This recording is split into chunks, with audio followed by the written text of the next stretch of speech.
setiamu yang kurasakan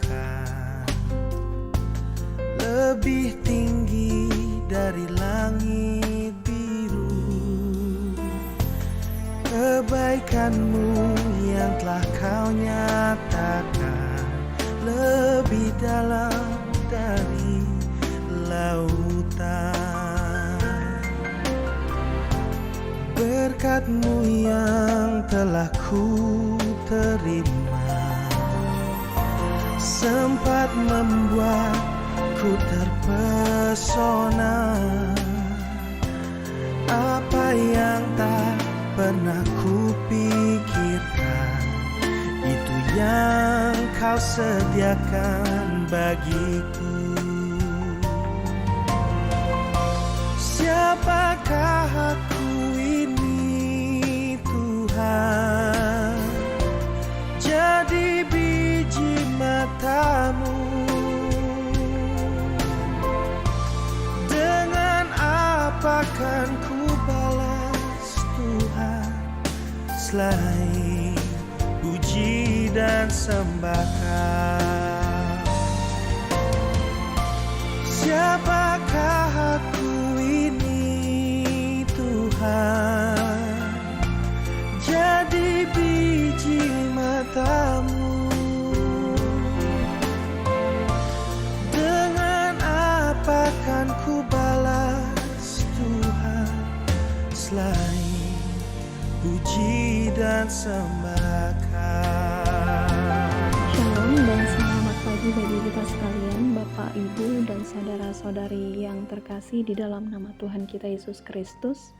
Senang sekali kembali kita berjumpa dalam siraman rohani pagi melalui channel YouTube HKBP Setia Negara pada hari Selasa tanggal 28 April 2026. Sebelum kita mendengarkan firman Tuhan, marilah kita berdoa.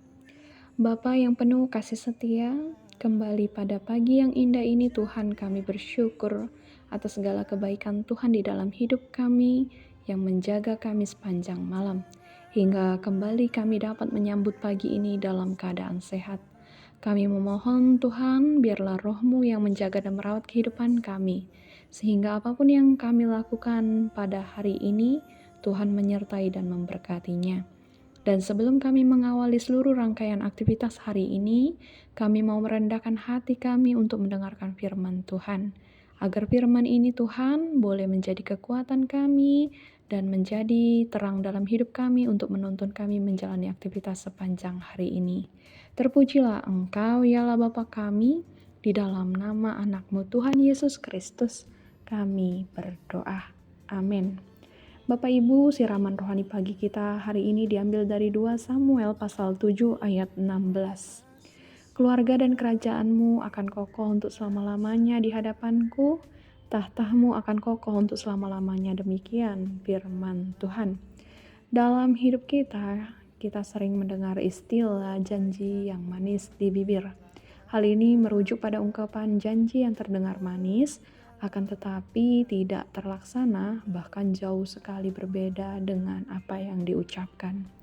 Tetapi firman Tuhan hari ini justru mengajarkan kita berbicara tentang janji Tuhan terhadap Daud dan keluarganya.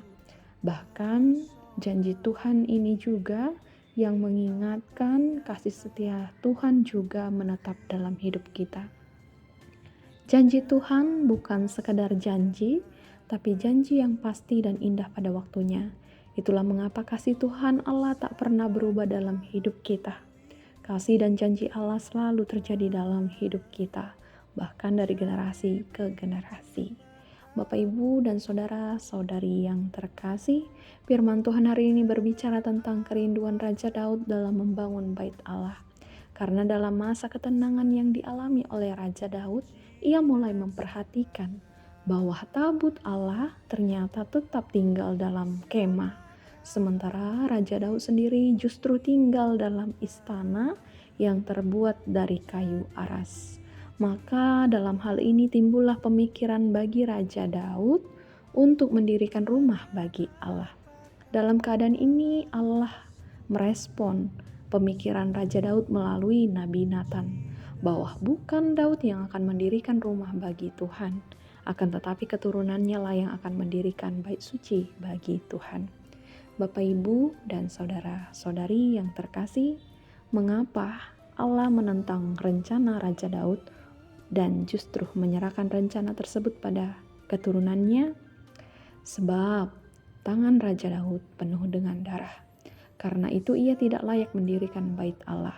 Jika kita membacanya dalam 1 Tawarik pasal 22 ayat 8. Bapak, Ibu, dan saudara-saudari yang terkasih, dalam hal ini terlihat jelas bahwa Allah tidak menyukai adanya pertumpahan darah selama pemerintahan Raja Daud.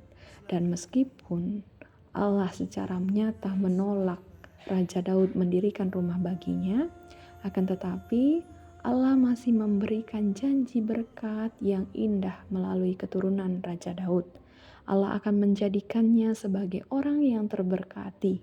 Bahkan Allah mengungkapkan bahwa kasih setianya takkan berlalu, dan juga firman Tuhan hari ini semakin menegaskan bahwa keluarga dan kerajaannya akan kokoh untuk selamanya.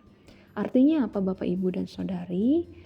Berkat yang dinikmati oleh Raja Daud tidak hanya berhenti padanya, tetapi berkat itu akan berlanjut pada keturunan Raja Daud. Sukacita hidup yang paling besar dalam kehidupan kita, Bapak, Ibu, bukan hanya ketika kita diberkati, tetapi sukacita itu menjadi besar ketika ikut juga keluarga kita menikmati kasih dan anugerah Allah.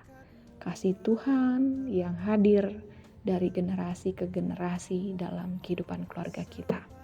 Berbeda jauh dengan Saul, Bapak, Ibu, kalau kita melihat kisah Saul yang kehilangan kasih Tuhan karena ketidaksetiaannya kepada Tuhan. Demikianlah ketika kita setia pada Tuhan, maka kita akan menjadi keluarga yang diberkati. Maka dari itu, mari kita bangun keluarga kita untuk menjadi keluarga yang diberkati. Untuk menjadi keluarga yang diberkati, maka hiduplah dalam kasih setia Tuhan. Keturunan Raja Daud diberkati dalam pemerintahannya, bahwa kekuasaannya akan diberkati di atas bangsa lain. Bahkan firman Tuhan juga menyebutkan bahwa kerajaan dan tahtanya akan kokoh, di mana hal ini merujuk pada keadaan yang teguh dan memiliki masa depan yang indah. Hingga pada saat ini kita melihat dan merasakan kasih Tuhan melalui keturunan Raja Daud, yakni melalui kehadiran Mesias yang semakin menunjukkan bahwa janji dan kasih Allah itu benar nyata adanya. Ketika kita mau setia dan tetap percaya, maka kita akan menjadi orang yang terberkati. Tidak hanya diri kita, tapi juga ikut serta keluarga dan anak-anak kita. Kesetiaan dan kasih Allah tetap nyata meskipun di tengah ketidaksetiaan manusia. Hal inilah yang menjadi perenungan dan penguatan kita hari ini, bahwa pemeliharaan dan kasih Allah tak pernah berubah. Ia adil dalam setiap jalannya dan penuh kasih setia dalam segala perbuatannya. Maka marilah Bapak, Ibu, dan saudara-saudari yang terkasih, kita ajak keluarga dan saudara-saudara kita untuk mengingat bahwa Allah itu adalah Allah yang penuh kasih dan janjinya tetap nyata dalam hidup kita. Amin. Kita berdoa. Allah Bapa kami yang menjadi sumber kehidupan, kami bersyukur dan berterima kasih atas siraman rohani pagi yang menguatkan kami kembali. Bagaimana seharusnya kehidupan kami untuk boleh kembali merenungkan janji dan kasih Tuhan. Berkati kami Tuhan untuk dapat menjadi pelaku firman-Mu. Bapa yang penuh kasih, pada hari ini kami ingin menyerahkan seluruh kehidupan kami. Apapun yang menjadi aktivitas sepanjang hari ini, biarlah Tuhan yang menyertainya. Berkati keluarga kami, anak-anak kami, dan juga melakukan aktivitas kami masing-masing. Kiranya Tuhan turut serta menguatkan kehidupan kami. Kami berdoa bagi setiap usaha dan pekerjaan yang kami lakukan. Mampukan kami Tuhan, agar apa yang kami kerjakan boleh mendapatkan hasil yang baik. Terpujilah Engkau ya Tuhan kami. Ampuni dosa dan kesalahan yang kami lakukan. Kami serahkan seluruh kehidupan kami dan harapan kami. Di dalam Yesus Kristus kami berdoa. Amin. Selain puji dan sembah